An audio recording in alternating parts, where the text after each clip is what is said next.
All right. Welcome to the Unfazed, Unedited podcast, where we provide commentary on complicated topics in an uncomplicated format.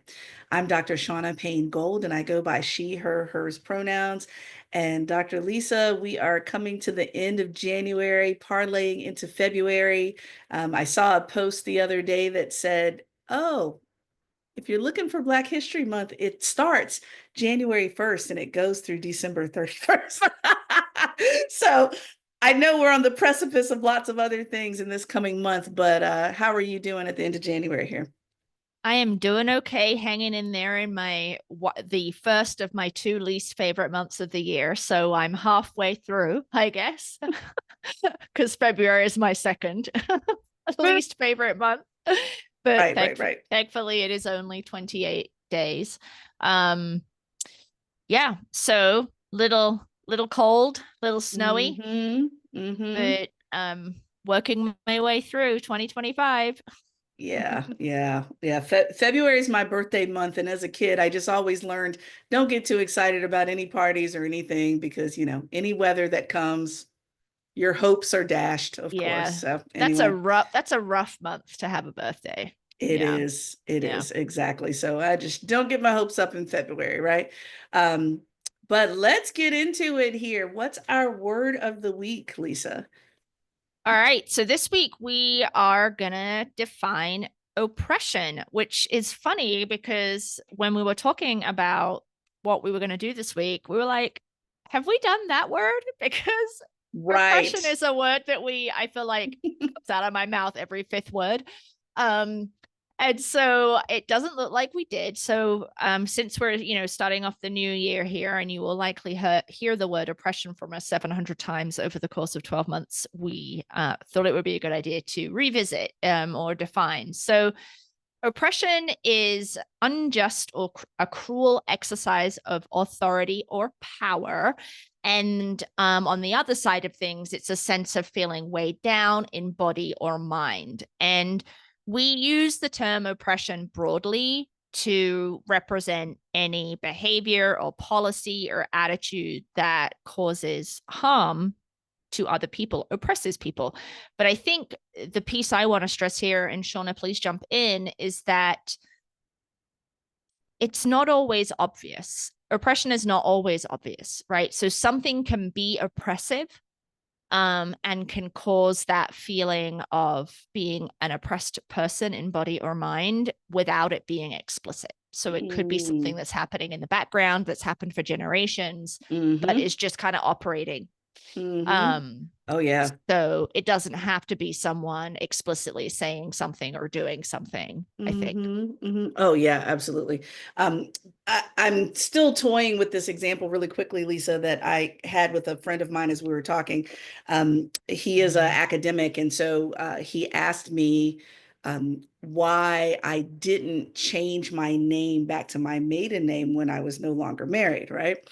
And I told him, well, first of all, hindsight, if I could go back, I probably wouldn't have changed it to begin with. But since I did, not going to change it again because a lot of my academic publications and a lot of my professional work is under the name Gold. And I also kept the name of my children because there's, of course, lots of oppression that's connected to being a mother, a single mother, a divorcee, all those different things. And so he was talking about a lady friend that he would like to marry. And she's also academic, and they had a conversation about her not changing her name. And he was just very offended. And maybe she doesn't really love me. And let me think about it, et cetera. And I brought up what he had not brought up in regard to oppression of saying, you are a very prolific scholar and author, but what if someone said, hey, I love you. Will you please marry me? But you got to change your last name. And then poof, all of a sudden, your academic portfolio looks like two different people, or at the very least, looks like you're starting over under a new name. He's like, oh, really? Yeah, women do that all the time, especially academics. It's a form, in my opinion, of oppression because it's an exercise of authority and power that people don't think about. Mm-hmm. Mm-hmm. They don't Yeah. even have to go through the mental exercise of even thinking about it and what happens as your name changes over time. Yeah. that's something that men don't have to deal with. Or Lisa, you brought it before, Miss, Mrs. is, Yeah. and the lack of necessity for that. So Yeah. And well, I mean, that is also just him getting annoyed is just an example of male privilege, right? Like yes, the yes, hypocrisy and the yes. lopsidedness of it is not immediately obvious, but That's right. I'm going to be offended and think that my partner doesn't love me. Well, would you Uh-huh. change, to your point, would you Flip change it. your name? Right. No, you Flip it. probably wouldn't, right? Yeah. Exactly. Exactly. And so Yeah. that's just one example. I mean, we could get into the other Yeah. forms of oppression that are blatant, like racism, sexism, all the Mm-hmm. isms that we talk about regularly. But those insidious ones that creep in, I think Lisa is a great point to bring up here. That's just, Yeah. it's not always in your face. It isn't. And what you're making me think of is another way to think about oppression, if this is a newer word for you, is we often will hear the word, it's oppressive heat.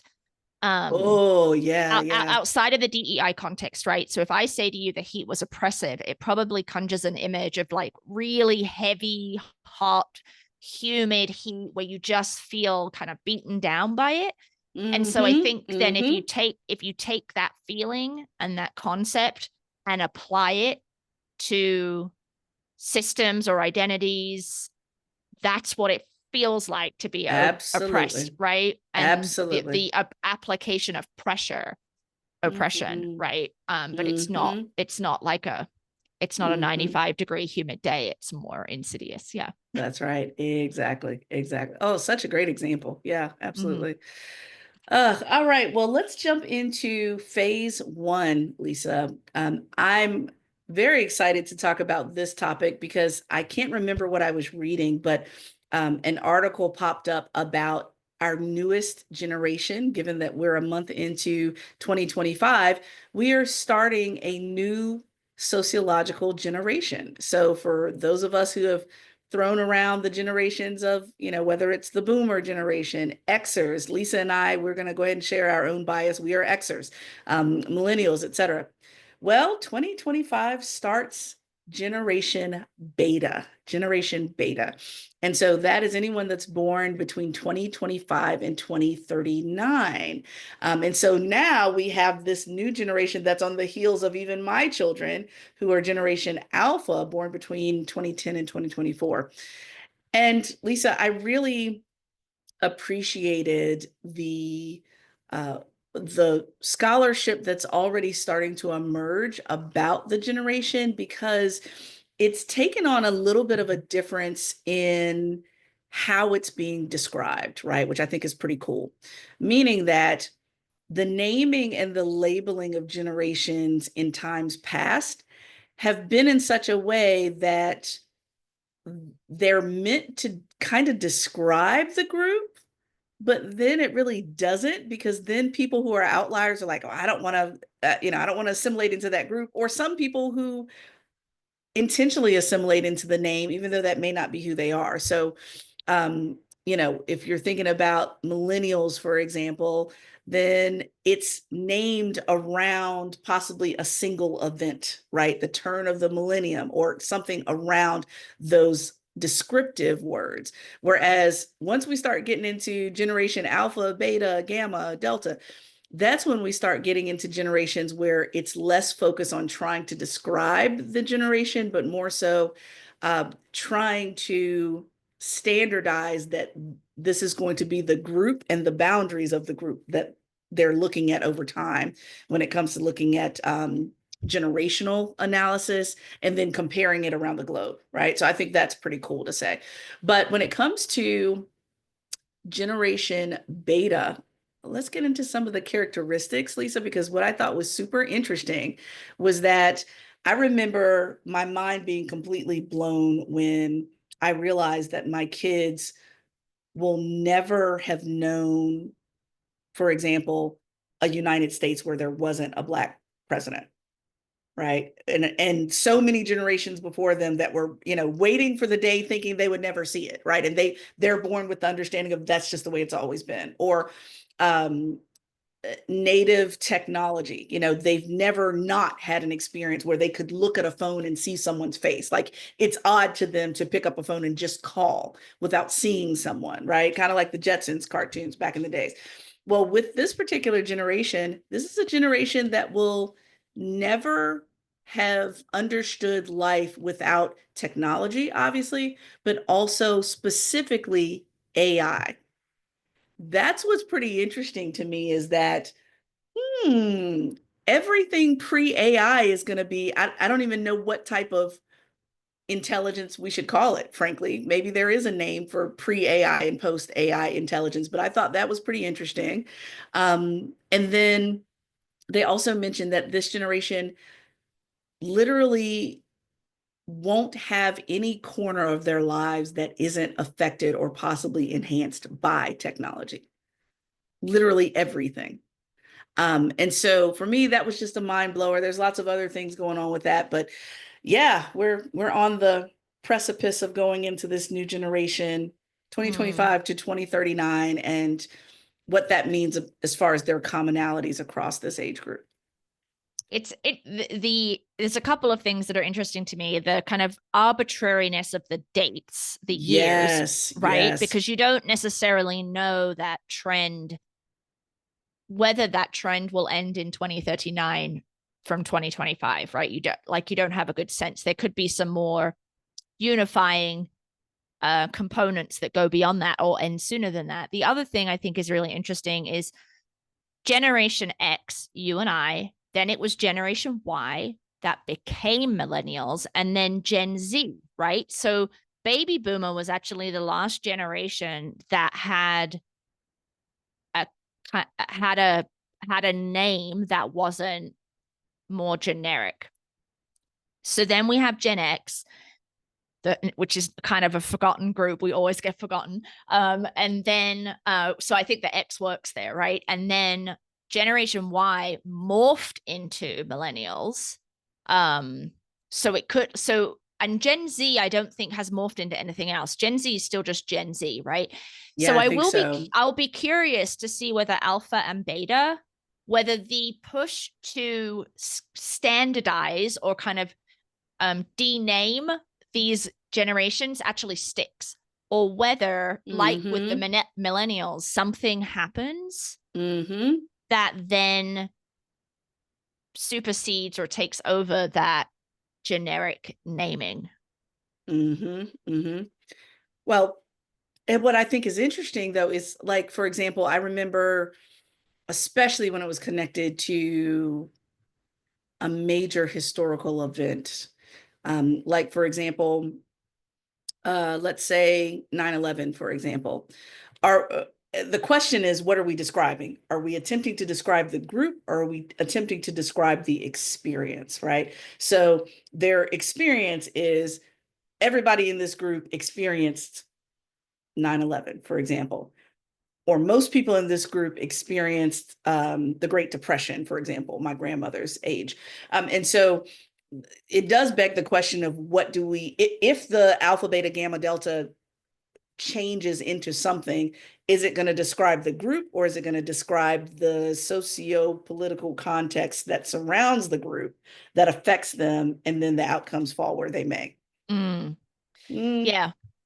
Because if your whole life is AI infused, right, that is going to have profound effects on how you develop as a human, right? How your brain develops, how your capacity to relate to others, how your empathy develops, all of that. So there are going to be some defining personality features, I would imagine, of a group. But there's also those kind of innate personality features that are going to be there regardless, right? So then that doesn't make a lot of sense to define people that way. But I'm really curious. Because when we think about diversity, equity, and inclusion, and we've talked about this a lot on the pod in terms of how that intergenerational workplace. Yes. How do you then create inclusive workplaces when you're spanning generations and different experiences and ways of thinking about work? You're bringing in this newer group, beta, who will be so connected, AI or otherwise. Like, what is that going to look like in the workplace when you have millennials, Gen Xers, Gen Mm-hmm. Zers, right, who are now kind of, they're going to be at the top. I mean, at least in terms of age. Yeah, yeah, How will that exactly. translate, right? Yeah, absolutely.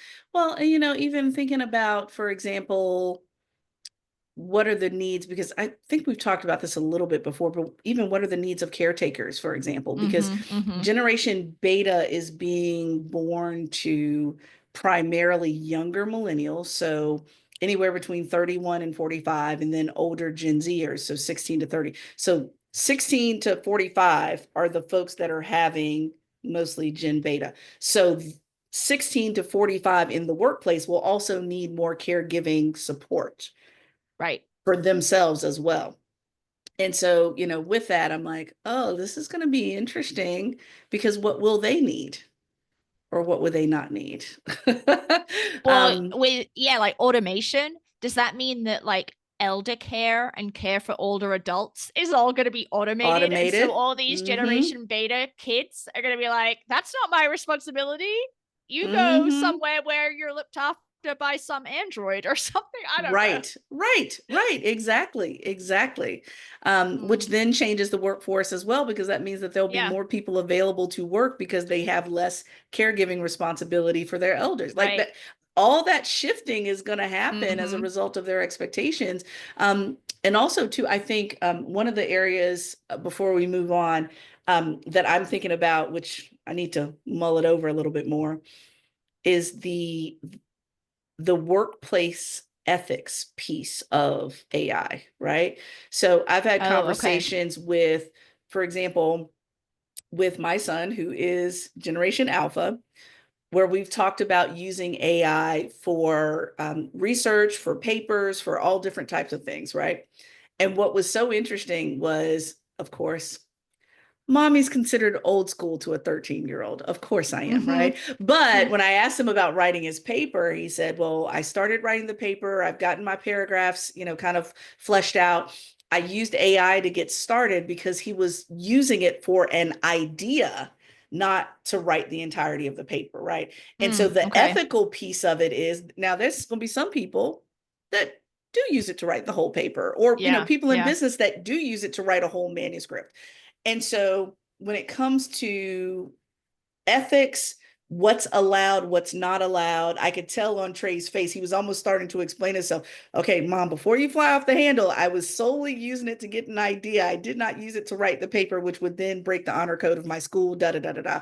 Right. So I think that ethical understanding or misunderstanding piece is going to trickle into the workplace, because it's going to be certain kids that grew up with AI that go to work with AI and think that AI can write every letter of whatever my task is. And they think it's okay, sincerely, versus maybe kids uh, in Trey's area where it's like, it's okay to get started with AI, but the rest of this needs a human touch. And then those you and I who may still be supervisors that are like, no, we wanted you to write the whole thing from scratch. Like there literally might Yeah. be those disagreements in understanding what's ethical and what's not in the workplace, because we have misunderstanding on how we're going to use AI broadly. Well, yeah, and I know we don't have time to talk about it now, but critical Mm, thinking, you just made me think about how yeah, is this generation of people going yeah, to struggle around critical thinking skills? Because if AI is doing the research, doing the writing, connecting the dots, making the arguments, and you're just kind of like either jumping off from there or you're just copying that shit, then right, how are you right. then going to be able to make difficult decisions, ethical decisions, look at two ways of doing things? So that just popped into my Right. head too, which feels also really troubling when we think about diversity, equity, and inclusion in the future. Absolutely. Yeah, All yeah. right. So lots to grapple with Generation Beta. For those of you who maybe have Generation Beta folks around you as they're being born this year and beyond, think on these things. Think on these things and how they're going to develop over time. Um, but Lisa, let's get into phase two. What's going on here with phase two? So interestingly, there's been a lot of discussion in the last year or so, but a little bit longer than that, but of male resentment and how men and boys are losing their place in our culture. They their expected role as the caregiver, not caregiver really, breadwinner, has shifted. Their role in the economy has shifted, their role in technology has shifted, so on and so forth, right? And that this resentment of those shifting positions, born also out of a lack of skills to adapt, has led to an increase in support for right-leaning, right-wing perspectives around gender roles, and the place of men, right? So that is not a new conversation. I think you and I have talked about it on this podcast.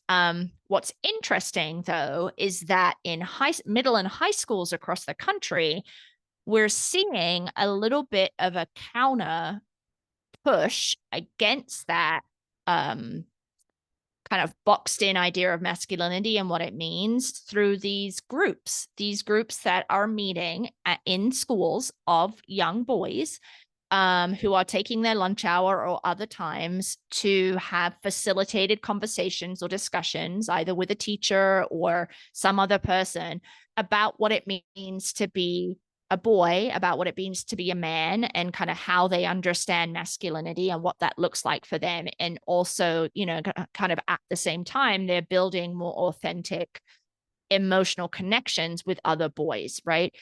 And so I wanted to talk about it because I thought it was really interesting, because there was a massive push in the 1990s and early 2000s around thinking about how are we defining masculinity, or masculinity is plural, and the rise of toxicity and what that looks like. And then there was a big backlash against that, right? Particularly on the right, saying that, you know, people on the left hate men and this quote unquote toxic masculinity, and men and boys are being picked on unduly, et cetera, which then, you know, created this rise of male resentment and kind of a shift to the right politically. We've talked about this before on the pod, where young girls and women and young boys and men have shifted apart in terms of their political ideologies, right? And so there's something like a 52-point gap or something between 18 and 24-year-olds when we're thinking about gender on the binary, at least, right? So it's this little bit of a pendulum, right? But it is really interesting to me because suicidality, so dying by suicide, is really high among men, particularly older men. I think it's something like 4 times higher. Men and boys have a 4 times higher risk than women and girls. But this was an interesting point, Shaunna. In the article I read about this, when I did some digging, it also turns out that the data that produced that statistic around men and boys being 4 times more likely to die by suicide, based on 2022 data, that the suicide rate has increased twice as much for women also, especially women who are aged 25 to 34. But that's not the focus, right? The focus is, look at this increased risk for men and boys dying by suicide. It's gone up in 2022 and 23, but it's also gone up for women, but we're not talking about that, right? So I thought that was really interesting. But I'm wondering what you think, since you are the mom of 2 young boys, and this kind of rising tide in schools nationally around pulling young boys together, them being willing to have these conversations and think about what it means to grow up and be a man in these kind of evolving understandings of gender and how that has shifted. I think it's great, because part of the problem, I think, is men and boys were historically not taught to be flexible and think about their role as being different. And so if you come in with this fixed idea of what it means to be a man, and then you can't do that for whatever reason, then I understand where resentment comes from. But I feel like this is maybe creating a new generation of young men who are going to be much less attached to, I need to be the sole provider and I need to provide for my family. And if I don't do that, I don't have a place. Well, you know, what I think is really fascinating about this, you know, talk about what you were just mentioning before in phase 1 around critical thinking, right? Is that this takes a level of critical thinking, because what I'm imagining is that, of course, because this is new, this also means that a lot of men in these boys' lives have not processed this. Like the boys that are experiencing this right now are going to be light years ahead of the most influential men in their lives, because those men have done the best they could with grappling without having a structured, safer environment to have these conversations. And at the same time, now because of those groups, they have an opportunity to do some critical thinking, an opportunity to move away from the binary of either femininity or toxic masculinity, right? Because that's the arbitrary binary that I see so often people talk about, is that if it's not the toxic masculinity we know, then it's femininity. And I don't want to be feminine, but you said I can't be toxic, so I don't know what to be, right? When there actually is healthy masculinity. And so given that, breaking them out of the binary piece of things, it's going to be a tough road to walk, because I would suggest that suicide rate, which we'll probably need to put a warning on this episode, Lisa, just to make sure people feel comfortable. But with that suicidality piece, I can see why there needs to be a conversation around that piece, because you're right. They created a comparison when actually everything was being inflated when it comes to that data point. And at the same time, what's the why? The why is going to be different for women than men. And in what ways is that why different? I think the why for men, and I can imagine based on what I've witnessed, especially with my middle schooler, and the level of bullying and harassment and all the different things that come along with non-traditional thinking about masculinity, I can see why that would happen. The pressures, like I'm thinking of like an entire solar system of pressures that happen, right? Because you might have wonderful, loving men in your family, but they haven't ever process their understandings or feelings about these topics. So that's one thing. Then you have other kids who have very, especially boys, that may have very strong but toxic men in their lives that it's trickling in as well. And then you have women that are doing their best to be supportive, but there's different things that a woman may not be able to explain because she hasn't experienced it either. And so what's the center of the solar system that allows them to process this information and experience safely? Well, if you don't have that, then I'm very interested in future projections of what do numbers look like in regards to bullying, harassment, et cetera, in schools that do have a healthy masculinity club in ways that connect with Right. their experiences and knowledge and information. Mm-hmm. I would love to see those data in the future, Yeah, because given what I know currently.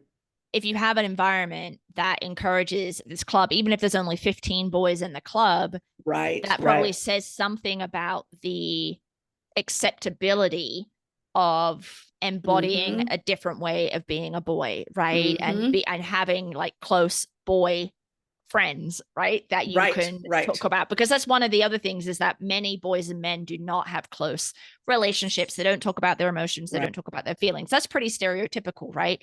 um and that feels like that's a persistent problem, and that doesn't feel particularly new. But I do think this is, I want to believe that it's not just a pendulum swing, right? Like we had the pendulum swing in the 90s and 2000s, particularly around men's role in preventing violence against women. That wasn't the only place that it happened, but it happened there. And then we had the swing back with toxic masculinity. You hate men. It's not wrong to want to be a strong man that's the provider for your family. And now is this another swing back? And then so the inevitable swing back to, you know, this is all bullshit. Men, you don't need to you don't need to have emotions, right? Like I don't know that yet. To your point, like thinking about future forward and what is that data saying? Because it seems like it's more of an individual shift that needs to happen. It's that culture, which is also not a new critique, right?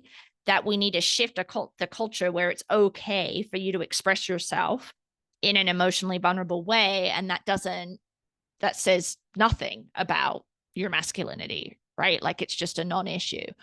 Um, I don't know. I think you and I talked about this a couple of weeks ago where I feel like, oh, because women and girls are now flourishing because they're going to college at greater rates than boys, therefore there's now a problem with boys and men, right? Like you didn't have that focus before when women and girls were like completely excluded out of education, right? And got pushed into the home and had mental health Yeah. issues resulting from their lack of like capacity to Mm-hmm. do anything. Mm-hmm.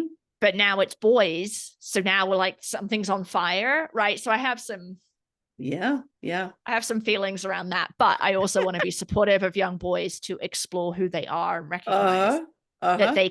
they can be different, right? That's right. That's right. Exactly. They can be different. You know, and on top of that, be different. And I just never think there's enough spaces for men and boys to process their true feelings about anything, right? Like, and I'm not saying they have to do it the same way that other groups and other identities do it, but I don't think there's any spaces, period. Like, going to the bar and watching a great game is a stereotype. That's not processing feelings. That's just a Right. stereotype and Mm-hmm. hopefully a fun time, for folks, but that's not processing anything. Right. Um, and so I have a good friend of mine who said that's exactly what he did when his father died. He went to his uncle's house and they watched football games all day. And that was his way of processing what just happened. Was that really processing? No, it No. really wasn't. Right. But that's when you don't have a model of what it can look like, then you grasp at whatever's there. So I'm glad they're creating a model for this. That's really great. Yeah. Yeah. Oh, look, All right. I would be I'd be pulling for my boys to be in an environment like that for sure, for sure. So I appreciate that particular article. But let's get into phase 3. And this one is a little bit of a fun one, hopefully, but I know there's some points where it's like, of course, we know some predictable topics here. But I thought it was so fun and curious to really think about the collective social mind of really the world, in regard to what folks were thinking about most in 2024. And oftentimes you can see what people are thinking about most based on how they're maneuvering through technology, right?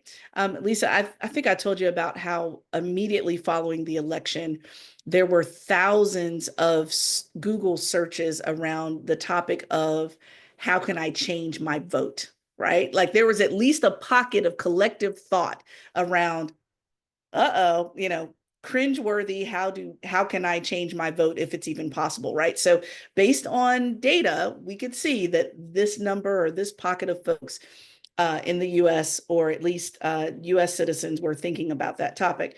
Well, we can see some of the very same things through Wikipedia pages, which I thought was so fascinating because, Wikipedia, it kind of reminds me of this living brain, right? Like this collective encyclopedia that has served as society's brain that we continue to build, update, change in real time, as a collective source of knowledge in some ways. Now, I'm sure that the scholars that are deep in myself and Lisa's brain will say, all right, all students listening under the sound of our voices, yeah, you can be curious in Wikipedia, but I probably wouldn't cite Wikipedia for anything that rises to a certain academic level. But if you're just a curious person that just wants to know what other people think about a topic, then of course use Wikipedia. So in 2024, the most viewed Wikipedia pages in English were these 5 topics, and I'm interested to hear from folks. Maybe they'll write in and tell us which ones were shocking and which ones weren't. Deaths in 2024, so people who had passed away during that year. Of course, I catch myself doing this sometimes too. A person that's a prolific name passes away, and then you go look up things about them. I certainly, Lisa, did that for President Carter, even though I knew a lot about him already, but I went to look up some other things. And so immediately I went to Wikipedia, looked up some details. Kamala Harris, not surprising there at all. Number 3 was just in general, the US presidential election, which, Lisa, I think that is fascinating because we talked about this many times before on previous episodes that the US election was not the only one last year. Last year was a super election year where we had 66 plus different elections around the globe. So the fact that our election hit top 3 is very curious, right? The Lyle and Eric Menendez story, they were queried quite a bit. They were number 4, which again makes sense because, Lisa, I know there's at least one documentary that's out there on Netflix, but I think it's more than one that's out there that kind of breathed new life into the story that a lot of us had known about when it was happening. But for some other people, it may be newer to them. So folks doing a little bit of researching them. And then, of course, the one that I wish we did not have to mention, Donald J. Trump, was number 5. And so, which it's on trend, right? Because the majority of this top 5 are about our election here in the United States. And so, given that, I do think it's a reflection of what we cared about in this past year.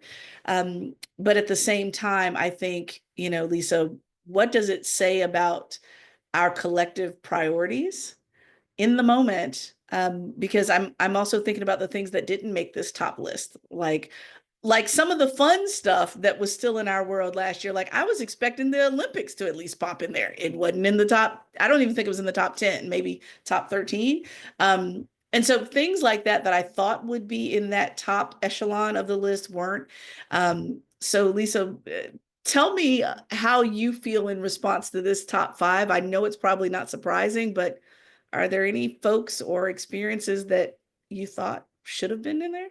Well, what I think is most interesting is this is a global list of English pages, right? So this is not a US based list.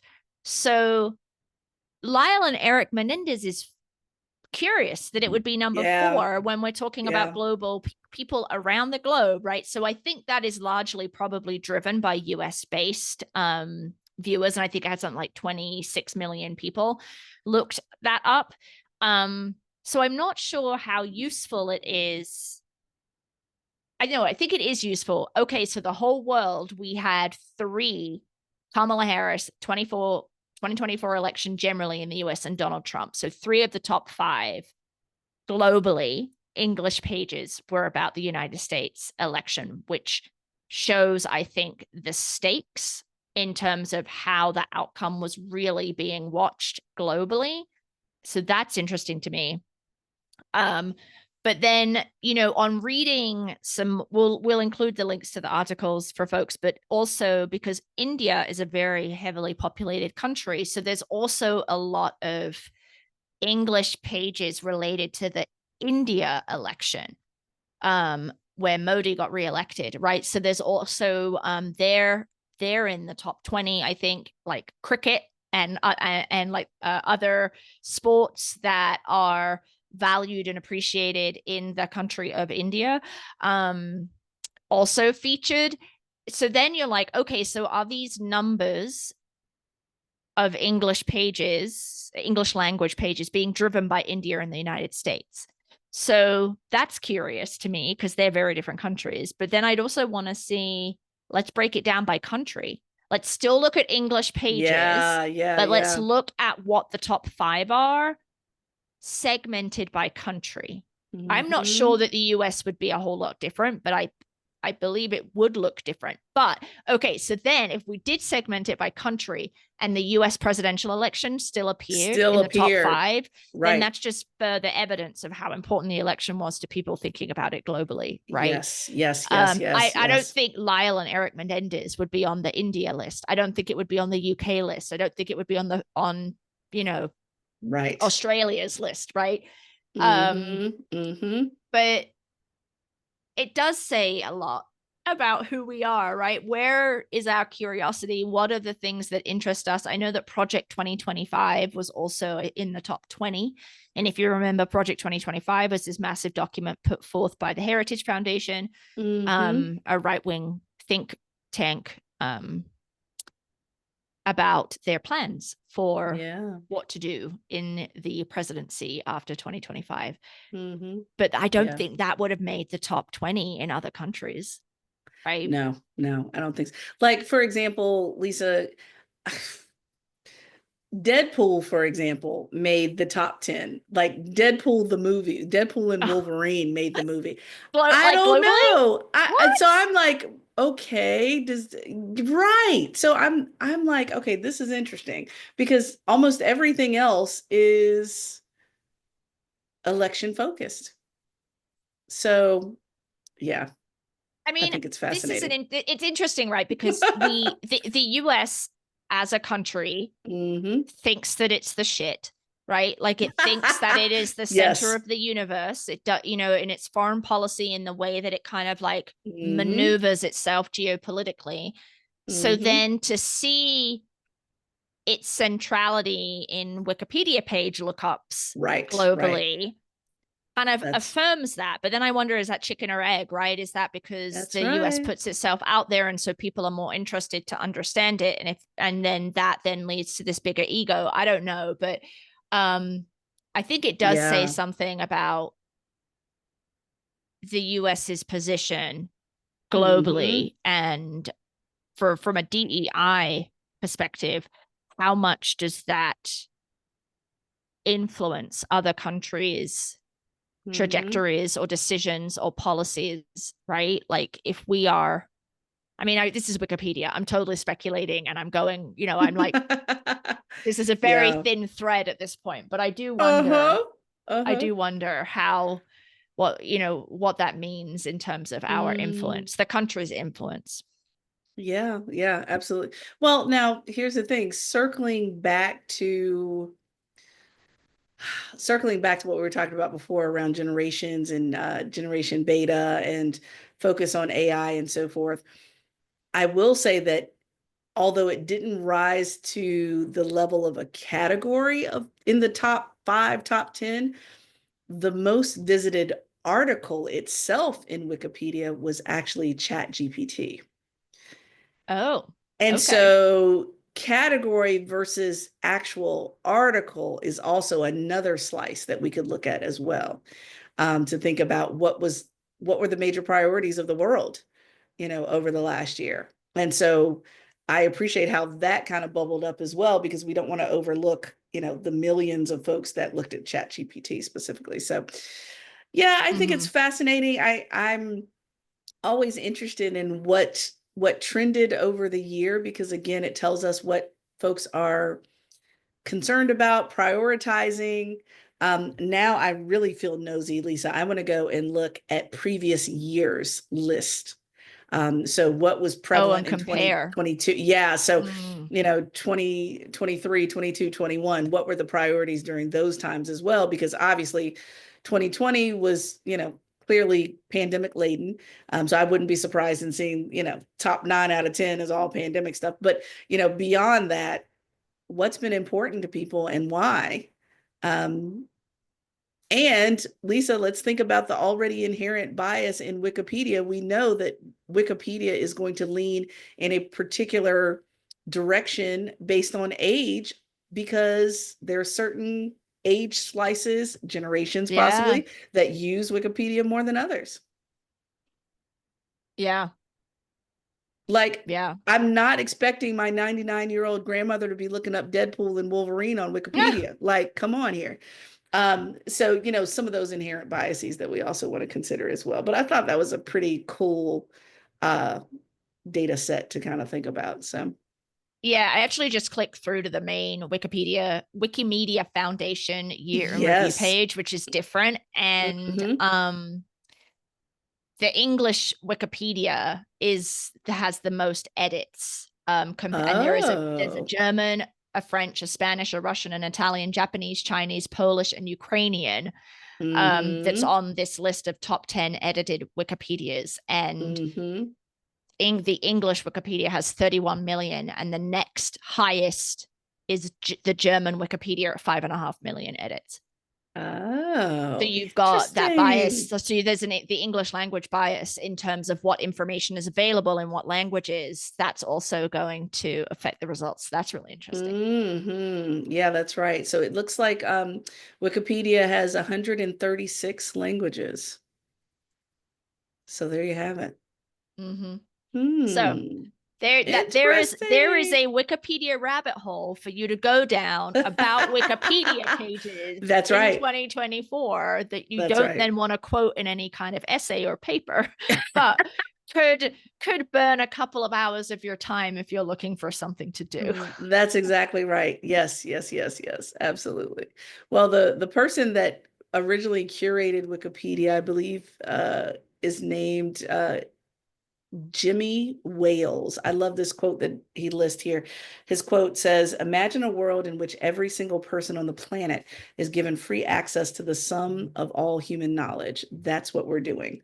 And Mm, so, again, we know that has some bias to it in regard to who has access, who doesn't, who uses which languages for what reasons, where Wikipedia may not even be may be banned in certain areas, for right, example. So right. all of that plays into what we actually see as a product. So here we are. Mm-hmm. But All right. anyway, that was pretty cool. Yep. So if you get curious about anything, go ahead and use Wikipedia, but don't use it to write your paper, like Lisa said, because if we're grading, we're gonna give you all the side eye on that, right? Yes, we are. But otherwise, Lisa, I think that is a wrap for this Yes, episode. it is. Before we launch into February work, but let me just tell folks where you can find us. Of course, you can find us on YouTube, Unfazed, Unedited.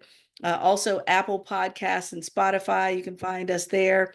Instagram, of course, Unfazed Pod. LinkedIn, Unfazed Pod. And then, of course, you can email us, info@unfazedpodcast.com. Of course, if you forget all of that, just simply go to our website. That's always updated with all of our archived and our newer shows, unfazedpodcast.com, because Lisa, we are encroaching upon 200. We 200. are. We are. Yep. So given that, if you like this week's episode, please continue to like, subscribe, share, leave a review, share it with your friends and coworkers or anyone else in this phase of your life. So Lisa, until next time. See you next time.